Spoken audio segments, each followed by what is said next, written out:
लोकशाहीचा देश बनला. भारतात संविधानाने आपल्याला मूलभूत हक्क व अधिकार दिले आहेत. आपण आपल्याला संविधान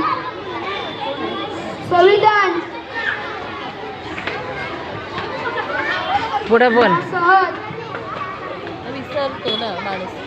एवढं बोलून मी माझे 2 शब्द संपवतो.